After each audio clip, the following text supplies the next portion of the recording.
네, 오늘 말씀드릴 내용 중에 꽤 많은 부분을 앞서서 김광일 교수님께서 설명을 해주셔서 아마 김광일 교수님께서 말씀해 주신 부분에 대해서 제가 좀 덧붙여서 말씀드리고 저희 입장에서 붙여있는 것 좀 덧붙여서 말씀드리고 그리고 혈압을 측정하는 방법에 대해서 조금 더 포커스를 맞춰서 말씀을 드리게 될 것 같습니다. 네, 인류가 살아오면서 계속 가지고 있는 영원한 꿈입니다. 불로장생, 늙지 않고 오래 사는 것.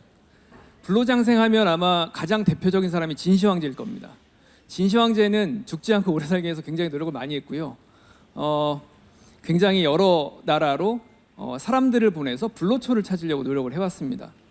근데 그 속설에 의하면 진시황제가 불로초라고 찾은 게 수은이라고 알려져 있죠. 수은을 바르기도 하고 먹기도 하고 그렇게 했다고 합니다. 이유는 수은을 피부에 바르면 일시적으로 피부가 팽팽해지는 작용이 나타난다고 합니다. 그래서 진시황제가 옛날 그 중국 시대에는 당연히 몰랐을 테니까 수은을 바르기도 하고 먹기도 하고 결론적으로 얘기하면 중국의 황제들이 굉장히 잘 먹고 잘 산 거에 비해서는 한 50세 정도의 단명을 했다고 알려져 있는 그런 사람입니다. 그래서 우리는 이런 늙지 않고 오래 사는 거에 굉장히 관심이 많은데 진짜 그러면 늙지 않고 오래 사는 건 어떤 걸까요? 1948년에 시작된 심장 관련된 연구가 있습니다. 미국의 보스턴 그 지역 남부 쪽에 보면 프레밍햄이라고 아주 조그만 소도시가 있습니다. 이 프레밍햄에서 심장과 관련된 연구들이 진행이 됐습니다. 참고로 이게 1948년에 시작됐는데요. 지금도 하고 있습니다. 그 프레밍햄이라는 소도시에서 계속 연구를 진행하고 있습니다. 그 연구에 보면 과거의 연구들을 돌이켜 보면요. 정상 혈압을 가진 사람과 비교해서 혈압이 높은 사람의 수명이 얼마나 차이 나는가에 대한 연구들도 이루어졌습니다. 보시는 것처럼 정상 혈압을 가지는 분에 비해서 혈압이 높은 분들이 수명이 7년 정도 차이가 나시죠. 이거는 그냥 수명의 관점에서도 벌써 7년 정도 차이가 난다는 겁니다. 우리가 어떤 병에 걸렸을 때 1년 더 살기 위해서도 노력을 이렇게 많이 하는데 혈압을 잘 관리하면 수명이 7년 이상 늘어나는 겁니다. 거기에 더해서 수명만 늘어나는 게 아니라 실제로 고혈압으로 일어나는 신장 질환이라든가 심장 질환 또는 뇌졸중 같은 어떤 중대한 질환들이 있기 때문에 사실 삶의 질 자체가 나쁠 수밖에 없습니다. 오래 못 살기도 하겠지만 삶의 질이 떨어지는 거죠. 그렇기 때문에 우리가 고혈압을 관리해야 된다고 얘기하고 있는 겁니다. 그래서 만성질환에서 가장 대표적인 만성질환 그러면 익히 알고 계시겠지만 당뇨하고 고혈압입니다. 당뇨는요 유병률이 한 10.5% 정도 된다고 하고 전 세계의 당뇨 환자가 한 5억 4천 명 정도 된다고 합니다. 국내에는 500만 명 정도 당뇨 환자분들이 있다고 하시죠. 그에 비해서 고혈압은 유병률이 33% 정도 된다고 하고 전 세계 고혈압 환자 수는 13억 명 정도 된다고 알려져 있고요. 국내 고혈압 환자 수는 1200만 명 정도 된다 이렇게 알려졌습니다. 굉장히 많은 환자들이 있는 겁니다. 그래서 이 의료기기의 역사를 보면 당뇨하고 고혈압과 관련된 제품들이 굉장히 많습니다. 당연히 환자분들이 많으니까 그럴 수밖에 없겠죠. 그런데 요거는 네 아마 제목은 좀 잘못된 것 같은데요.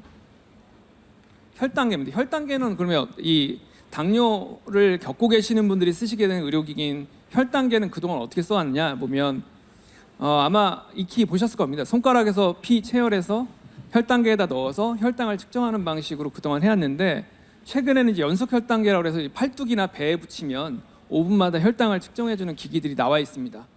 그래서 그걸 통해서 이게 피를 보지 않고 혈당을 측정하는 방식은 아니지만 그래도 나름 피를 보지 않고 할 수 있는 아주 최소한의 방식, 최소한의 침습적인 방식으로 혈당을 측정하는 방법이 나온 겁니다. 근데 그에 비해서 혈압계는 그럼 어떤 식으로 진화해 왔느냐라고 본다면 앞서 김광일 교수님께서도 말씀해 주셨지만 18세기에 이제 말의 목에서 동맥으로부터 혈압을 측정하는 걸 이제 측정할 수 있다는 걸 발견하게 됐고 그걸 바탕으로 해서 이제 수은 혈압계를 이용해서 여태까지 혈압들을 계속 측정해 왔습니다. 근데 이제 최근에는 수은 혈압계를 사용을 금지하고 있다 보니까 이제 수은 혈압계 말고 아내로도 혈압계를 이용해서 이런 혈압을 측정하고 있습니다. 근데 병원에서 의사 선생님들이 청진을 해가지고 혈압을 측정하시는 방법은 병원 갈 때 한 번밖에 못 하시겠죠. 그러다 보니까 우리가 혈압이라는 걸 꾸준히 재야 되는데 병원 갈 때마다 재면 1년에 몇 번 못 재니까 그래서 자동 혈압계라는 걸 쓰기 시작했습니다. 자동 혈압계는 지금도 병원 가시면 아마 이제 외래 가시기 전에 혈압 한 번씩 재시죠. 그때 자동 혈압계 쓰고 계시죠. 의사 선생님이 청진하시는 게 아니라. 그리고 집에서도 이제 고혈압 환자분들은 혈압 측정해서 아침 저녁으로 측정해서 이제 병원에 가져가셔가지고 진료에 활용하시는 게 일반적입니다. 그런데 그럼에도 불구하고 그 혈압을 측정한다는 게 어떤 일시적으로 몇 번 측정해서 알 수 있다기보다는 혈압이라는 게 우리가 하루 종일 생활하면 높아지기도 하고 낮아지기도 하고 밤에 잘 땐 또 떨어지기도 하고 또 막 흥분하면 높아지기도 하고 막 많이 바뀝니다. 그러다 보니까 24시간 활동 혈압을 측정하라는 게 이미 많은 이제 진료 지침에 반영이 되어 있습니다. 그래서 보시면 제일 오른쪽에 보시는 것처럼 팔뚝에다 혈압계 감고 이제 허리에다가 기기 차시고 24시간 동안 혈압을 측정하시는 게 권고되는 방식입니다. 근데 보시는 것처럼 쓰기가 어려우시겠죠. 주무실 때도 이제 30분이나 1시간마다 커프가 부풀어 올라서 혈압을 자동으로 재주긴 하는데 수면을 방해하기도 하고 또 팔뚝에 굉장히 통증을 느끼시기도 합니다. 그래서 현재 저런 방식으로 진화가 되어 왔다. 그래서 전체적으로 보시면요, 18세기 말의 목에서 동맥을 측정하던 방식에서 현재의 방식에 큰 차이가 기술적인 차이는 별로 없는 상황입니다. 그럼에도 앞서 말씀드린 것처럼 이제 고혈압 진료 지침에서는 활동 혈압 측정을 하라는 걸 권고하고 있고 실제 그런 것들이 매우 높은 기준으로 요구되고 있는 상황입니다. 그렇지만 말씀드린 것처럼 일단 쓰시기가 어려우세요. 24시간 활동 혈압계라는 게 저희가 농담으로 이런 얘기 하는데요. 일평생 한 번밖에 안 쓴다. 안 쓰거나 한 번밖에 안 쓴다. 한 번 쓰신 분이 다시 쓰진 않는다. 그 정도로 굉장히 번거롭고 좀 고통스러운 과정입니다. 그래서 이제 커프가 없는, 앞서 말씀드린 것처럼 이제 커프가 있는 혈압계 말고 커프가 없는 혈압계가 있으면 좋겠다라는 게 이제 최근에 어떤 많은 연구들에서 나타났던 겁니다. 그래서 과거에 꽤 오랫동안 거의 수십 년 동안 커프가 없이 혈압을 잴 수 있는 기술이 어떤 게 있을까라고 고민들을 해왔고요. 그래서 가장 많은 연구가 일어났던 게 혈액이 흐르는 혈관에다가 빗을 써가지고 거기서 신호를 얻어가지고 혈압을 측정할 수 없을까 하는 연구들이 굉장히 많이 이루어졌습니다. 그래서 이런 것들이 굉장히 많이 이루어졌는데 안타깝게도 결과론적으로는 우리가 원하는 혈압계의 정확도를 얻지는 못했습니다. 그런 상황에서 이제 발상의 전환인 거죠. 혈관에다 빗을 싸가지고 그 신호를 얻어가지고 우리가 혈압을 측정하겠다, 커프 없이 측정하겠다라고 얘기하고 있으니까 그러면 과연 어디서 측정해야 혈관에서 혈압을 가장 잘 측정할 수 있을까라는 관점의 연구들이 있어 왔고요. 그런 연구 관점에서 손가락에서 측정하면 가장 좋을 것이고 손목에서 측정하면 가장 나쁠 것이다라는 연구들이 있어 왔습니다. 그래서 손가락에다 뭔가를 하면 우리가 커프같이 불편한 방식을 쓰지 않고 압력을 가하지 않고도 혈압을 측정할 수 있겠구나 하는 이런 여러 가지 연구들이 이루어진 겁니다. 그래서 최근에 여기 계신 분들 많이 아실 텐데요. 2010년 이후로 AI 기술 이런 것들이 굉장히 많이 발달했습니다. 기존에 못하던 것들을 손가락에 기기를 달아서 데이터를 얻고 그걸 AI를 이용해서 혈압을 측정하는 방식들이 많이 시도가 됐습니다. 2010년 이후에 굉장히 많은 연구들이 이루어졌는데 안타깝게도 다 실패했고요.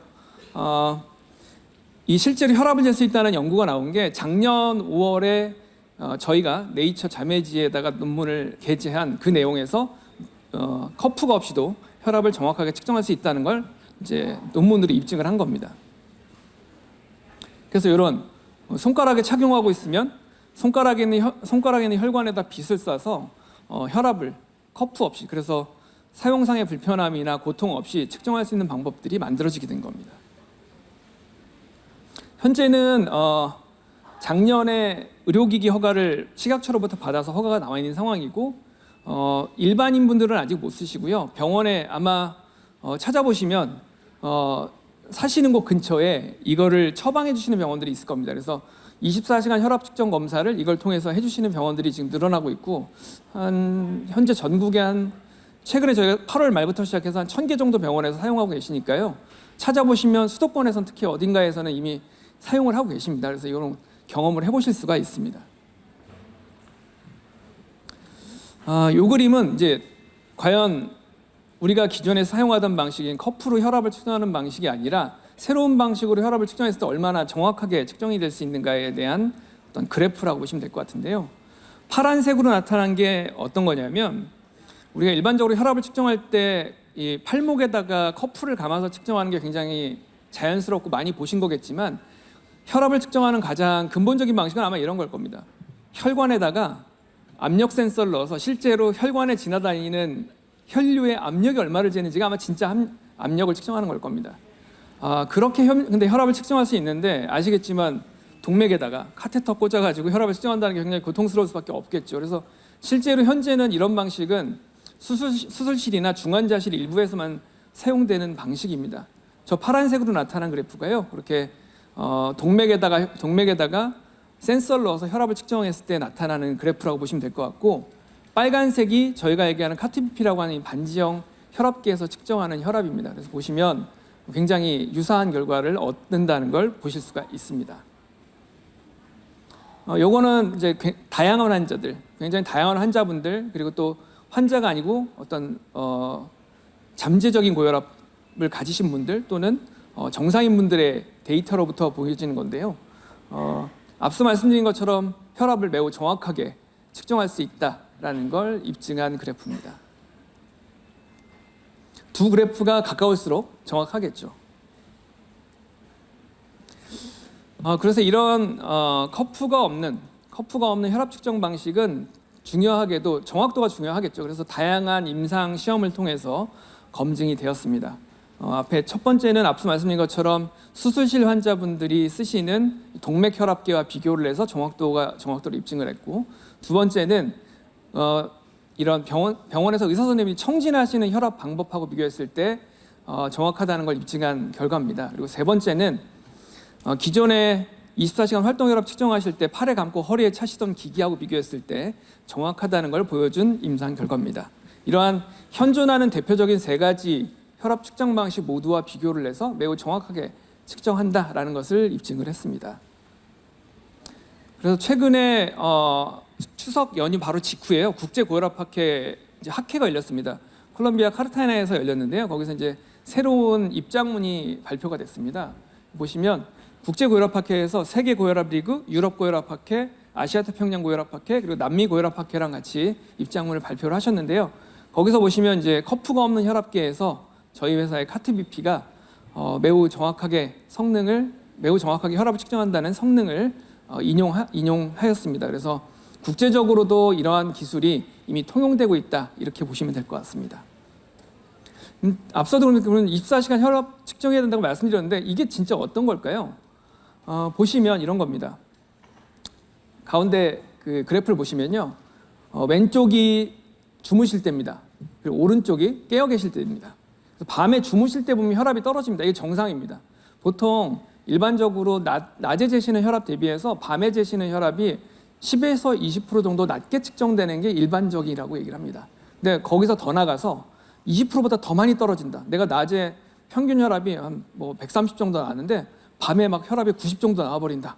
굉장히 많이 떨어지는 겁니다. 그걸 익스미디퍼라고 하는데 그런 현상이 나타날 수도 있습니다. 또는 10에서 20% 낮보다 낮게 나와야 되는데 그거보다 높게 나오시는 거죠. 거꾸로 낮 혈압보다 밤 혈압이 더 높게 나오시는 분들도 계십니다.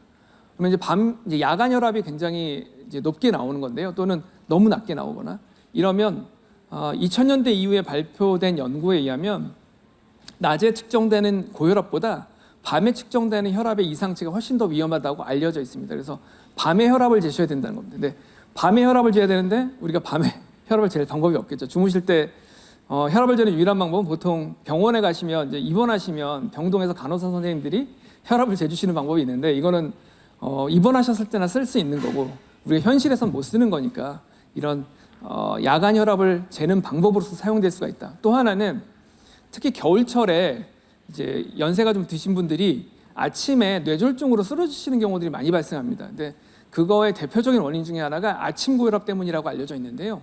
아침 고혈압은 저기 보시는 것처럼 주무시다가 아침에 일어나시면요, 몸이 깨어나면서 혈압이 쫙 올라갑니다.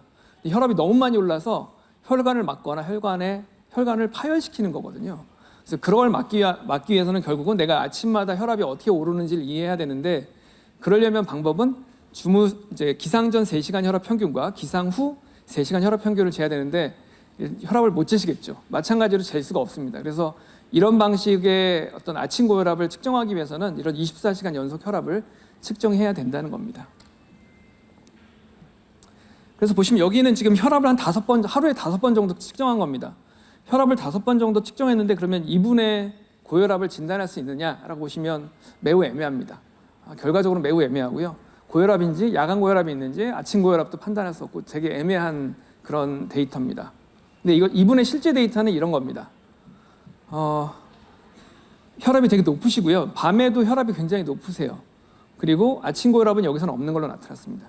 이런 관점으로 혈압약을 선생님들이 처방하실 수가 있을 텐데 기존의 방식에서는 집에서 혈압을 몇 번 재보시거나 아니면 병원 가셨을 때 한 번 재는 걸로 하시다 보니까 적절한 치료가 생각보다 어렵다라는 게 현재의 현실이었던 겁니다.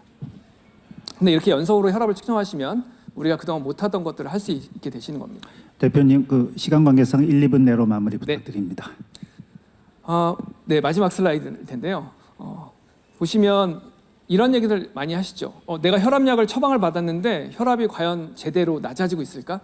내가 고혈압이라서 혈압약 처방받았는데 과연 낮아지고 있을까? 그걸 아실 수 있는 방법은 혈압을 재셔야 되는 건데 혈압을 재시는 방법이 앞서 말씀드린 것처럼 병원 갔을 때 한 번 재시던가 아니면 집에서 몇 번 재보시는 건데 그걸로 과연 우리가 얘기하는 하루 동안에 혈압을 잴 수 있냐라고 물어보면 쉽지 않을 겁니다. 그래서 실제로 내가 처방받은 약이 제대로 효과를 내고 있는지 알 수가 없고 어렵습니다. 그래서 약을 처방받기 전이나 약을 처방받으신 이후에 혈압약의 효과를 24시간 혈압을 측정하시면서 확인해 보시는 겁니다. 또 그걸 바탕으로 더 정확하게 고혈압을 관리하실 수가 있게 될 겁니다. 네, 마지막으로 말씀드리고 싶은 거는요. 앞서 말씀드린 것처럼 24시간 활동 혈압, 그래서 24시간 혈압을 측정하는 거는 매우 중요하고 진료 지침에서도 중요하게 다뤄지고 있는데 이런 것들 아마 제가 말씀드린 것처럼 지금 사시는 곳 주변에 병원을 찾아보시면 이 카트비 필령에서 24시간 활동 혈압을 측정하실 수 있도록 처방하시는 곳들이 있을 겁니다. 그래서 그걸 통해서 우리가 서두에서 말씀드린 것처럼 불로장생을 할 수는 없지만 최대한 우리가 훨씬 더 건강하게 노후를 맞이하고 훨씬 더 건강하게 행복을 맞이할 수 있는 시간을 만들 수 있지 않을까 합니다. 네, 경청해 주셔서 감사합니다.